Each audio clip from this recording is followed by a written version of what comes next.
Iran যেন কোনোভাবেই পারমাণবিক অস্ত্র তৈরি করতে না পারে তা নিশ্চিত করতে আবারও কঠোর হচ্ছে যুক্তরাষ্ট্র। তেহরানের অর্থনীতির সব পথ বন্ধ করতে এরই মধ্যে অপারেশন ইকোনমিক আউটকাস্ট নামে নিষেধাজ্ঞার কথা জানিয়েছে ট্রাম্প প্রশাসন। মার্কিন প্রেসিডেন্ট কূটনৈতিক সমাধান চাইলেও লক্ষ্য অর্জনে যেকোনো পদক্ষেপ নিতে প্রস্তুত বলে সতর্ক করেছে ওয়াশিংটন।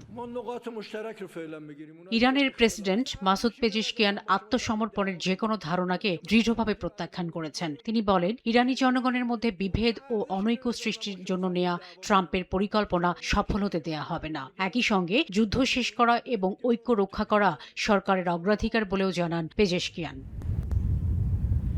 এমন পরিস্থিতিতে হরমুজ প্রণালীর আন্তর্জাতিক জলসীমা থেকে সব মাইন অপসারণের দাবি করেছেন মার্কিন প্রেসিডেন্ট ডোনাল্ড ট্রাম্প। সামাজিক মাধ্যমে তিনি জানান, নতুন করে কোনো জাহাজ মাইন পাতার চেষ্টা করলে তা ধ্বংস করা হবে।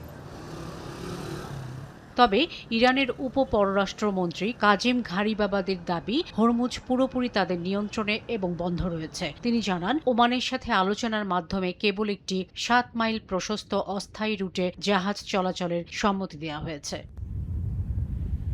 চলমান এই উত্তেজনার মধ্যেই মধ্যস্থতাকারী হিসেবে কাজ করছে পাকিস্তান। দেশটির সেনাপ্রধান আসিম মনির মার্কিন বার্তা নিয়ে তেহরান সফর করেছেন। পাকিস্তানের মাধ্যমে যুক্তরাষ্ট্রের কাছে নিজেদের শর্তের কথা পৌঁছে দিয়েছে বলে নিশ্চিত করেছে ইরান। শাফিনা সুলতানা, সময় সংবাদ।